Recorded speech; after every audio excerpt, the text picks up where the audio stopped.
let's stay with the Manchester United side, but for them, an outgoing Baby Sue, Argentina Sue, aka Alejandro Garnacho, finally got his dream move to Chelsea. I'm elated that he's gone. Look, I've seen my fair share of wingers. People will point at his numbers and say, "Look, he's a good player for his age. His numbers What are really numbers? high." What numbers? I'm just saying, people look at his numbers. That's what the argument is. People look at his numbers and say, "Look, he's what 2021 scored X number of goals over the past couple of seasons, has X number of assists over the past number of seasons." But I look at a player who can't play with without space ahead of him, doesn't work in tight spaces, has horrible 1v1. His shooting is erratic. Yes, was there room for him to improve? Yes, but his attitude is not worth all that. So £40 million plus 10% add-ons, I say fantastic deal. Goodbye to Baby Sue. Yeah, somebody will say, what the heck are you talking about? Manchester United needs players like that. No, Manchester United doesn't need players like that. So good riddance to bad rubbish. You see, I think Manchester United is I think Manchester United right now they overhype some of their youngsters, whether they are that good or not. I think Garnacho is okay. I think because their team is bad, when you come in and you look okay, they're impressed. My whole thing about Kobe Manu when he started and he came, I felt Manchester United hadn't seen a competent midfielder since Paul Pogba. So Manu looking competent became the next best thing. He's going to light the world on fire. This is the best young midfielder in England and things. I felt that was where it's coming from. Garnacho is exciting. He has his moments. I personally am not particularly impressed with him. Same thing. You've not had a top winger for a while, so you're excited. You bought Jadon Sancho to fix a problem. He's not doing it.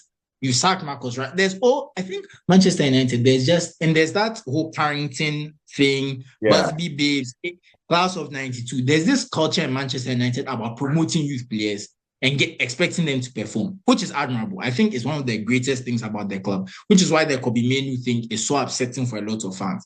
I understand it. I respect it. But we can't sit here and say that some of these guys are the talents they claim to be. Maybe they could be with better coaching in a better environment. Maybe they could be in a few years. But to me, I'm not seeing it. And I think playing for Manchester United the way it is, I think we don't pick up good habits. I think that's what's killed Marcus Rashford in a way.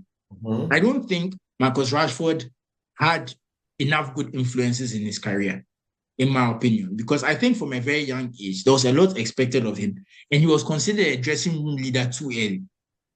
I think for me, because when I look at Marcus Rashford, this is a guy who can dribble, can use both feet.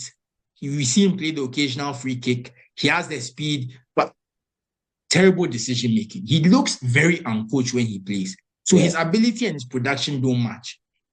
You see a player like Anthony Martial, similar situation, which is why his career has not hit the heights it's meant to hit. And you can talk about a lot of Manchester United players who have come through the years like that. So for me, I think Garnacho could be a decent player, but I wasn't seeing it yet. And I think he was a bit overhyped by Manchester United fans.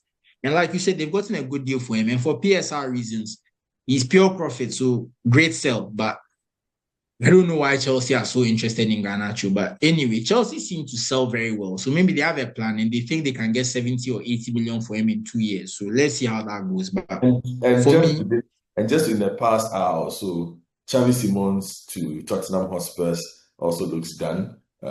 Basically, reports of a fixed amount of 60 million plus add-ons, and that's 60 million in euros plus add-ons. What problem does he fix at Spurs? Nothing really. I believe they have enough players, but you see, the problem is that a lot of these players seem to get it. Madison, it seems like his fitness. Kulusevski, the same thing. And it looks like they were trying to get Izzy. They didn't get him, so he's their second choice. Nice central attacking midfielder, and he's very young. I think that's his biggest advantage. This is a player who has a lot of room to grow. But again, I was listening to another podcast. Someone said something, and I quite agree. There's a lot of project players at Spurs. Odebe is young. Tell is young. There's a lot of young players. We're not sure about their exact Bergvall, actually great. There's a lot of young players. We're not sure about their trajectory who are at Spurs right now. So I think he's a good signing because he has performed in the Bundesliga at times. But from what you hear from Bundesliga analysts, he's a bit inconsistent. He's still finding his form. When he's good, he's good. And when he's bad, he's very anonymous. So I think the fact that Spurs have some other players who are a bit who are there, and he's not going to have to carry the load on his own. Kudus is there, Tell is there, Odebe, like I said. He's not going to have to do it alone. So I think it will work out for him for now. When I look at it, Kulusevski and Maddison will come back at some point.